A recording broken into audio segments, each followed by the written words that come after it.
Hi everyone, Chad Burton, CEO of Cura Legal. I want to talk about marketing a virtual law practice. This is a pretty fascinating topic because on its face, you think about marketing a virtual law practice and you think, well, it is probably really different than marketing a traditional firm. I take the approach that it's not, and we're going to get into the different ways of doing it, but really, it's about choice as to your brand and how you want to present your firm. But I want to jump into why it's really not that different. You're a new lawyer. You're starting a firm. Yes, we'll talk about online presence and the importance of that. But first and foremost, you have to establish yourself in the community, the legal community, getting involved with bar associations, volunteering in the community, getting your name out there as a lawyer who people trust and would want to send clients to. So let's start with bar work and lawyer-to-lawyer referrals. I probably annoyingly to some people harp on bar work more than anything for young lawyers and actually all lawyers in general, but I can tie back when I was recruited from a mid-sized firm to a 450 attorney firm, and then when I went out into the small firm and became solo. All of these things I can tie back to relationships within the bar. So for example, I was in my first job, and on week one of the main partners said, you all are going to get your class. We had 7 people in a class. This is when 40 attorney firms still brought in 7 people at a time. They said, you're going to get involved in bar work because you're a professional, that's what you do, and we value that as a firm. So I got involved. I ended up starting, taking the young lawyers group and growing it tremendously, and that ended up getting me recruited away by a partner in a larger firm because they saw the bar work I was doing. For young lawyers, it's so important to help build your name in the legal community.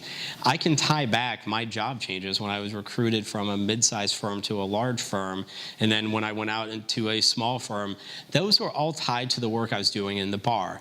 A lot of it had to do with being involved in the young lawyers group and just really being engaged. So when you're thinking about starting a new firm, and this applied when I started my virtual law firm practice, my bar work helped get referrals because other lawyers saw what I was doing. I was involved in the bar. I was involved in committees and leadership opportunities. So other lawyers got to know who I am, and they knew I was running a different firm. I didn't market it that way, but they knew that we were using technology differently, and we were just trying to operate a firm differently. Well, that created opportunities for referrals from them for cases that they didn't handle. When you're starting an entrepreneurial type of endeavor, such as a virtual law firm, those referrals from other lawyers are important. They know what you're doing. They know the types of clients that you would want to serve. So hugely, we'll shut up about it now, but bar work is so important. It's just like being involved in the community and getting involved in boards, getting to know, showing that you are engaged and you will put in hard work. Those that are out there that maybe they need a lawyer, somebody that's in the community that's on a board with you, or maybe they're going to refer some to you. That's really important for your base as far as how do you market your firm. Let's talk about branding a virtual law firm. This is where you get to make the decision on how do you want to go about this. And I give this a lot of thought. In fact, we hired a marketing agency when we were developing the firm model that was working on this with us. And we spent a lot of time trying to decide, do we attach that label of a virtual law firm to what we're doing? We chose to really minimize it from a public-facing side and just presented ourselves as a law firm because, like I said in earlier videos, this is about practicing law just in a different way. So we really didn't use that label. You can, though. It depends on how you want to present it. There are several firms in the country that embrace that label because it is telling their potential client base and the profession, this is who we are and this is how we operate. And that might turn some people off, but it also might draw in some clients as well. So those are some things to think about. How much do you want to embrace the model and that label in your branding exercise? A startup I do like to highlight is called legal.io.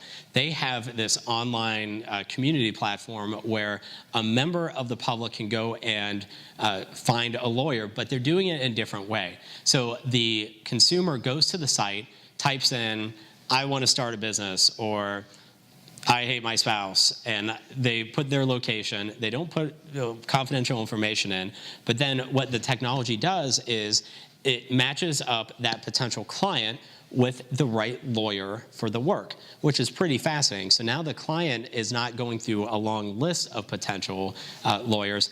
They're being matched up, and it's a really great way of generating warm leads for lawyers. Very cool platform to take a look at that fits within this branded network world. A final concept I want to address in the virtual law world as far as marketing your firm, and this may sound a little different, but it works, is how can you use your technology within your firm to better market your practice? So you think about your traditional model where a client comes in, they fill out a piece of paper, and they turn in that intake form, and very paper-driven.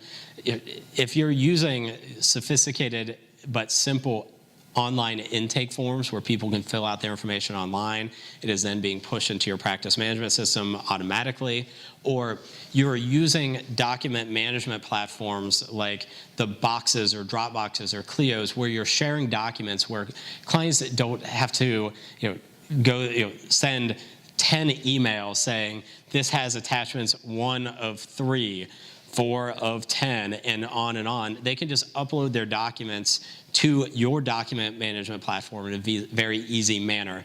That doesn't sound like marketing, but when you talk to clients about that and the ease of friction between the relationship of the client and the lawyer, it's a sales tool. It tells them that you understand good client service. And if you think about the client relationship, you are constantly giving the client a reason to reevaluate whether to keep you on as their lawyer. So the more you can do to keep showing value, even with things like using technology that makes that relationship easier, that's a great marketing tool to enhance the relationship. One final thought on marketing: don't ignore ethics. In Florida and other states, this is an evolving topic. We're trying to take ethics rules that have looked at lawyer marketing in a different light and fit those with modern tools. And then sometimes they conflict.